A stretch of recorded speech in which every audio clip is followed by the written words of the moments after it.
It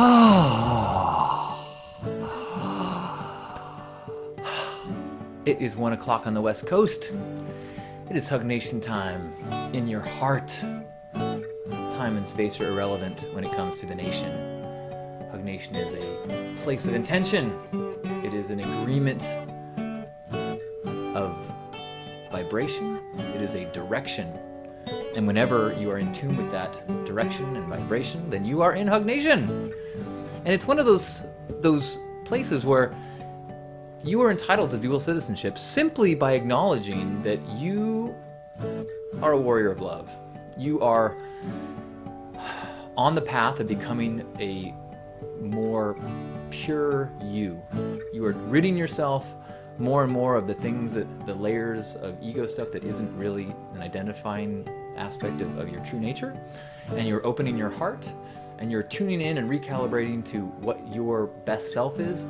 And by joining Hug Nation, you're trying to support all the other people that are doing the same thing. So if that describes you, well, mazel tov and welcome to Hug Nation. Before we get too deep, let's just take a second to get present. Come into the now. Life is so full of stories and to-do lists and obligations and anxiety. So many things that pull us out of the now, which is the only thing that ever exists. The only way to experience life is in the present. And so when we can practice it and become aware of it, sit in silence and notice, observe, receive the sensations from our body, as well as notice the thoughts that come into our head. Neither the sensations nor the thoughts are us. These are simply experiences that our consciousness has during this present moment. And with practice, we can decide how much attention we want to give to those sensations or those thoughts. Is it an itch? Maybe not so much attention. Is it an ache? Not so much attention. Is it a warm and fuzzy? Yeah, let's sit in that now experience. Is it a thought of concern for someone? Is it a thought of fear of a bad outcome? Nah, let's let those go. Is it a thought about someone that you love that makes you happy? Is it a thought of a potential future that makes you light up inside? Well, yeah, let's bring that into the now. Let's let it stay a while. Let's be gatekeepers at our mind so that we can be active participants in our own life, not passively receiving whatever flies into our heads and onto our bodies. Thank you, universe, for all of the gifts. Help us to appreciate them. Fill us with joy and love so we may spread joy and love in the world. Amen. Welcome! And welcome back! Welcome to now. I cannot tell you how exciting it is to share this now. This intentional, vibrational, directional charge into truth, into love, into our best selves. And actually, as we go into, we're actually going into. We are recalibrating our true nature, that divine, wondrous child eyes that looked out into the world when we were infants, trying to retune back into that purity while still retaining all the wisdom we've got along the way and filtering out all the stuff that wasn't really wisdom at all, but may have been manipulative, whether intentional or not. Oh, hold on. Speaking of intentional manipulation, I want to make sure I'm wearing my I voted sticker that I stole off an old lady who is leaving a polling place. No, I'm kidding, I voted. But voting is a time, is an episode of our culture that is filled with opportunities for forgiveness, for growth, for seeing people with their puppies, for recognizing that there is no black and white, for recognizing that one's truth is not another's truth. and tuning in to how often we get caught up in the same game as everyone else. If you think you're right and they're wrong, well, you're in the exact same position as the person on the other side who's saying the same thing about you. You have grabbed on to some belief and assigned it a value that is greater than someone else's truth. As much as their truth seems wrong, you're never in a position to know what someone else's truth is. Yes, what an opportunity for forgiveness this chapter is in our time.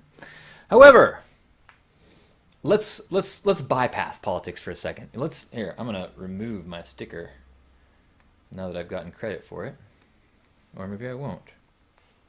It's silk.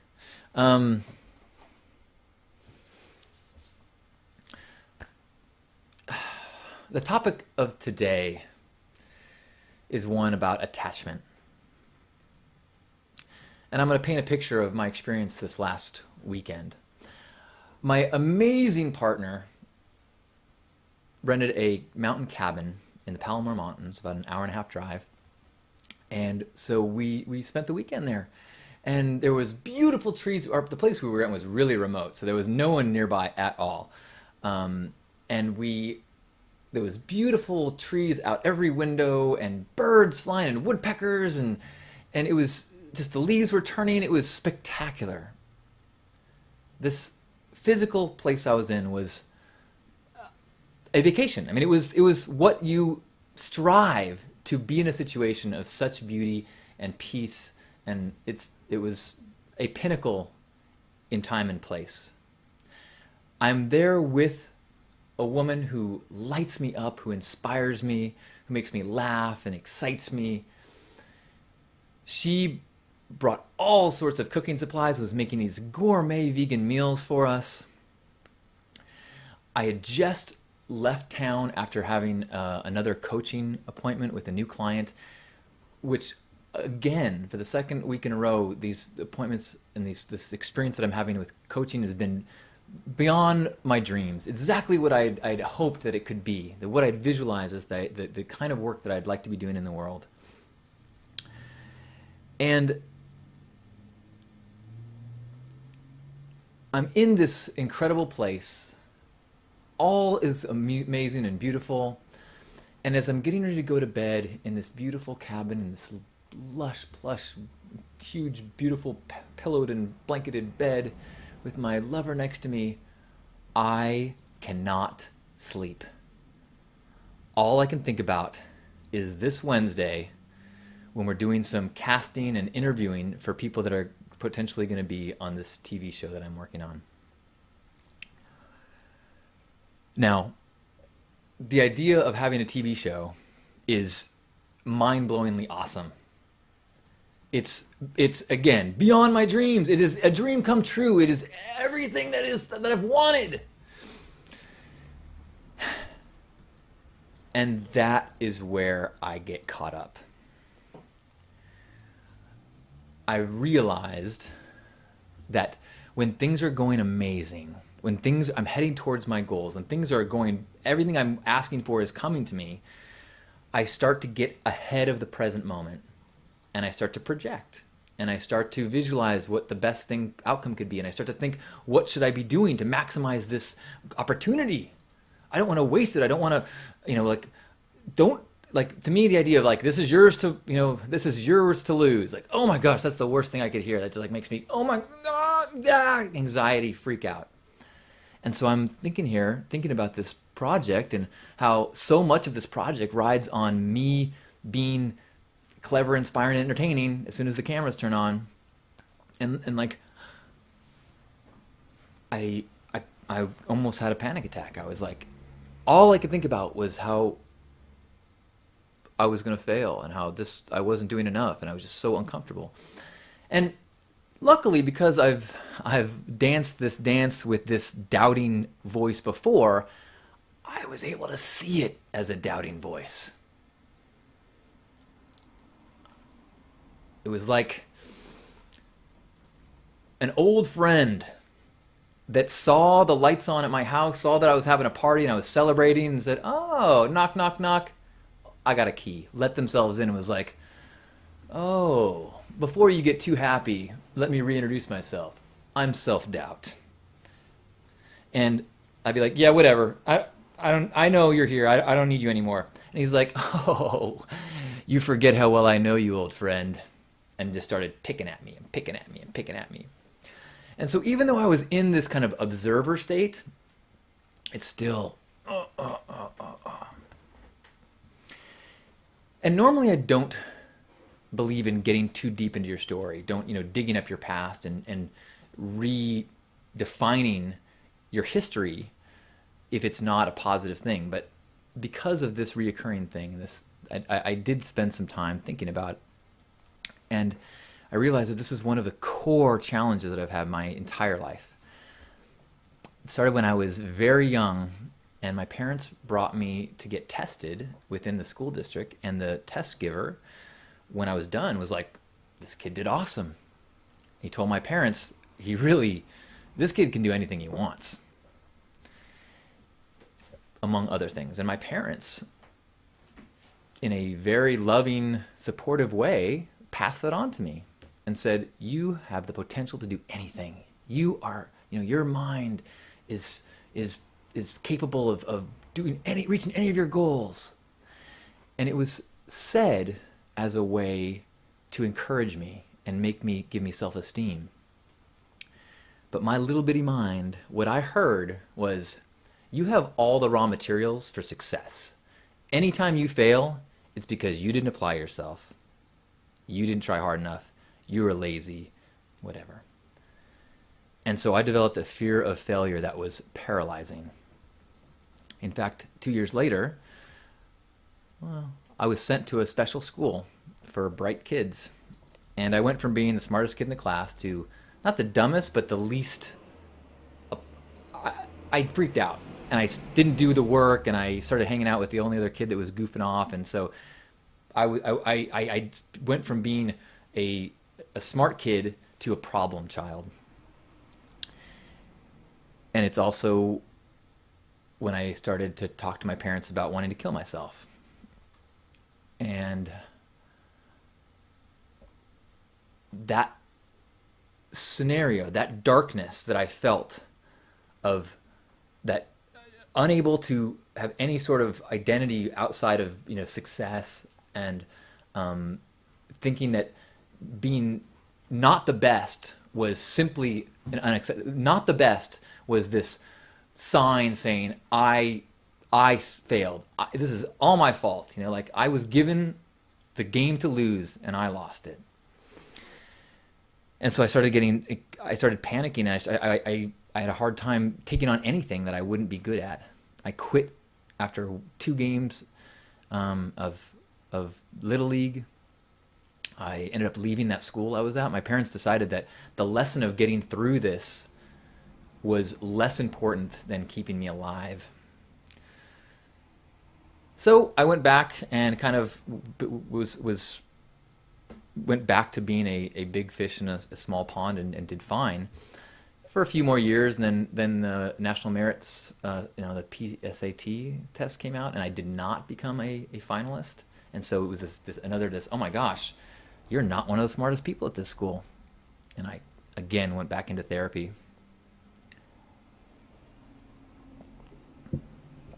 And I realized that I still have this really challenging time when I'm expected to do well. I love it when everybody thinks I'm going to fail and I'm an underdog. I can remember being in high school in the wrestling team, and I was pretty good in practice. Like nobody could beat me in my weight class. I was varsity, no problem. And if I would go to a meet and I would go against somebody who was like state ranked, and the coach would be like, "Look, this guy don't worry about it. He's way more experienced than you. Just do your best." I would usually surprise people because there was no expectation on me. So I was like, okay, this is my opportunity to make people go, "Wow." But if they went in there, "Okay, this is an easy point. This guy, he's out of his weight class. You're way better than him. Just go knock it out." Then I would freak out. Instead of getting psyched up, I would get psyched out, and I would often lose.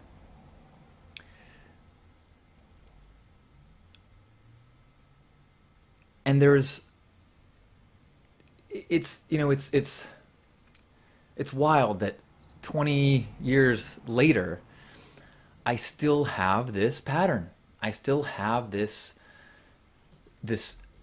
attachment challenge.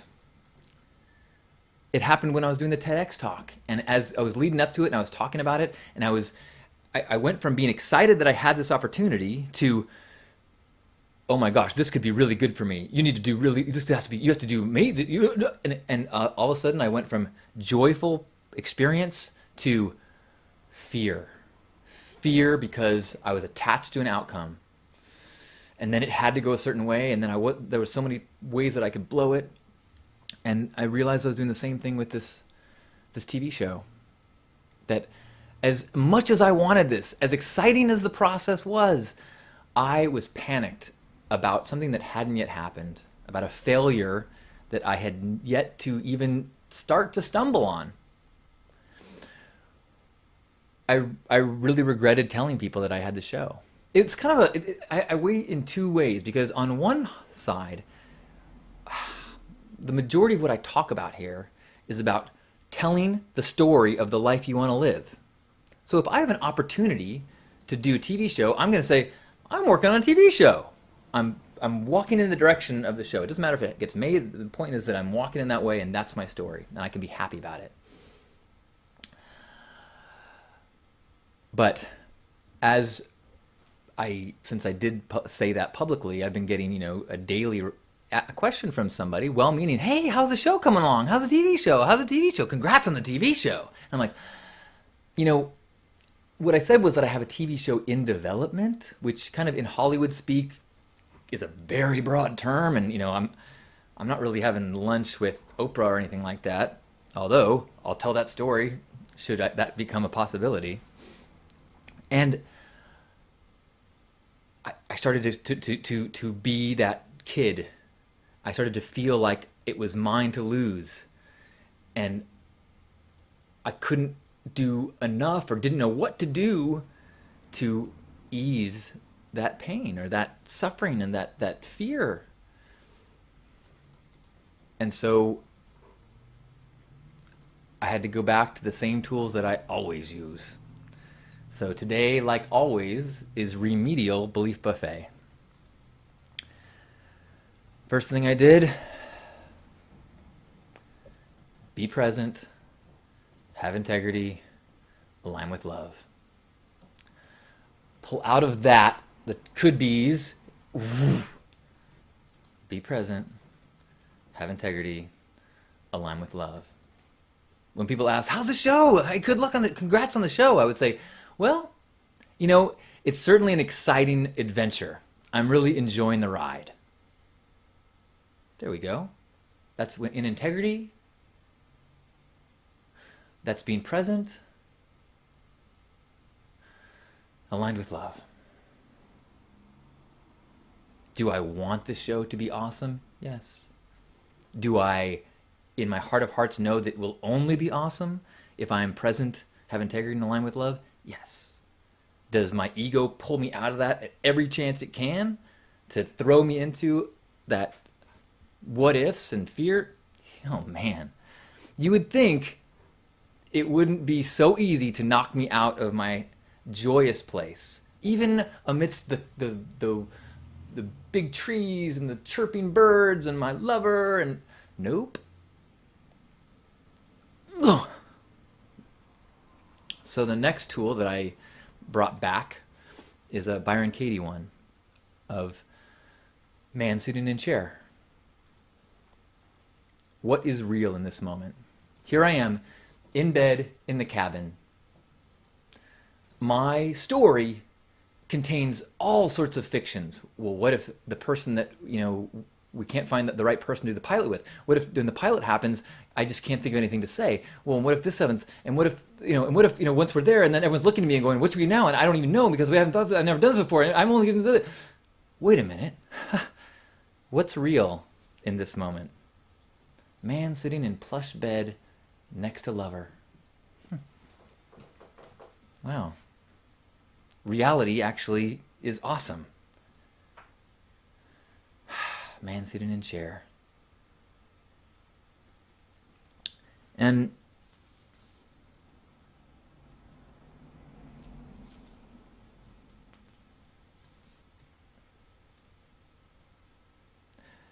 it's one of the things that I've also been helped by a lot is something that Jacob Glass has really hammered home for me in the last couple of years, and he even bills himself as being a demotivational speaker. And as an antidote to this cultural song trumpeting that we do about seize the day, be your best, success, yeah, and that we feel like that's the path to happiness, right? Is but whenever you are too focused on this attachment to this better life, you're snapped out of the joy of the now. You're not present. And so the amazingness of the now becomes unenjoyable as you get focused into this definition of success. And every well-meaning question of like, how's the show? Congrats on the show. All of those things were pulling me out of the joy of this simple now into a projection of what it needed to be to fulfill their expectations and fulfill my own, that my own definition of what success and what winning would be in that situation. And I keep having to go back to the one thing that has really made all of the good things in my life happen, which is float more, steer less.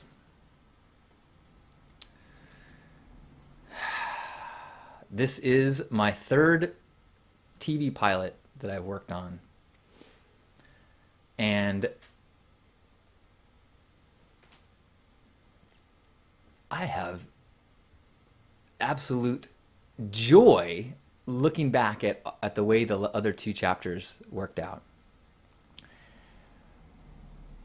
The failure of those projects, failure I'll put in quotes because they were awesome. The way that they turned out was awesome. But the failure in them was perfect. It was the way the story was supposed to happen. And so I can project myself back in time and look forward and go, oh, wait. It's so trite to say, but the fear itself is the worst part. That guy in the room, that self-doubt guy, he's such a dick. He knows how to push my buttons, sure. But as many people, when I've been writing this online, have pointed out, show him the door. You're in control here. Easier said than done, but it's a big shift for me to be able to witness this thing outside of me as opposed to it taking over. Just like any thought, I can choose to go, oh, this is not something I'm going to sit with. Any sensation, any memory, any doubting, judging voice. Even if it makes me uncomfortable, I still can have a little bit of separation and go, when is this guy going to leave? And by using those toolbox phrases, before I knew it was gone. And I realized that this is an adventure. And there is no wrong outcome. In fact, it's perfect. And just embracing the now moment of it as it's happening is one, the way to make it the most fun. And two, the best recipe, the best chances it has to be a traditional success. Now, a traditional success will open up a whole bunch of opportunities for more growth and more attachment, but that's not today. Today is me processing this experience, pulling back into the now, remembering integrity, aligning with love, and reflecting it with you. and hoping that it resonates in some way to your life and your choices. Because we are teammates. We're all doing perfect. We're all where we need to be. We're all deep in our challenges because that's why we're here. And I have so much faith in you, and I can feel the faith that you have in me, even as I stumble, even as I have the doubt. I know we're all gonna make it. Actually, you know what? Maybe not. But we're all here now. We're all having this experience in this now, in this now.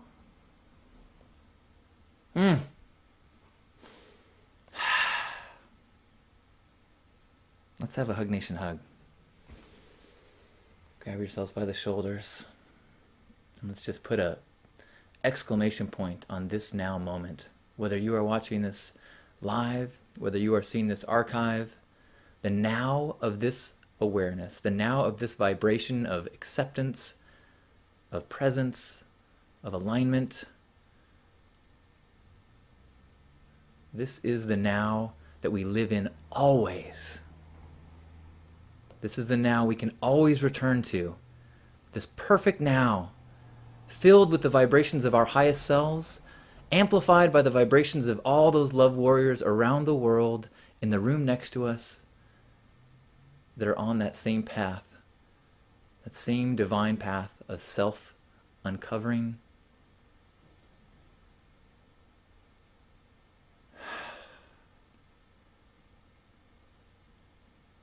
And as we go out into the world and get pulled out of our balanced state, and as we find people that may be less focused on this path of self-discovery, we need to look deep inside them and forgive them whatever is in the way of their truth. We need to forgive ourselves for when we get in the way of our own truth. And as we have obstacles, as we have disagreements, know that we can always come back to this awareness of our perfect now and have compassion for the other, whether it is our own other or their other, that has lost a little bit of that connection.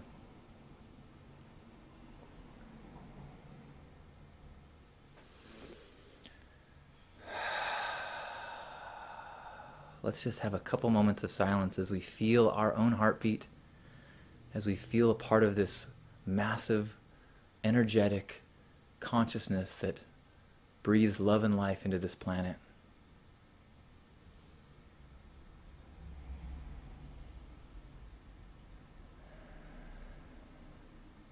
We are connected. We are perfect. We are flawed. We are midway on the path, as we always will be.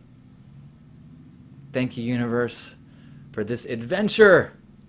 Help us to stay in appreciation for all of the magic, all of the expressions, all of the experiences, all of the love. Fill us with joy and love.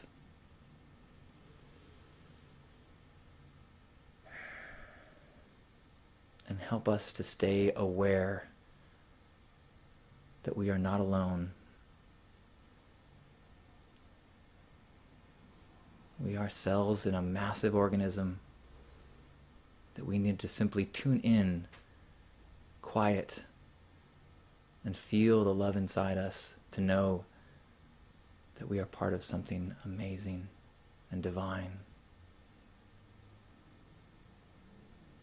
On behalf of Grandpa Caleb and all the love warriors, happy Hug Nation. Thank you for being you. Thank you for becoming you. Thank you for sharing this now. I love you. Namaste.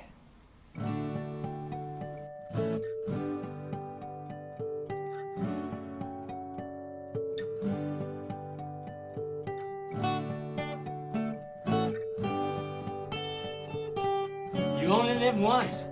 Yeah. Enjoy the color.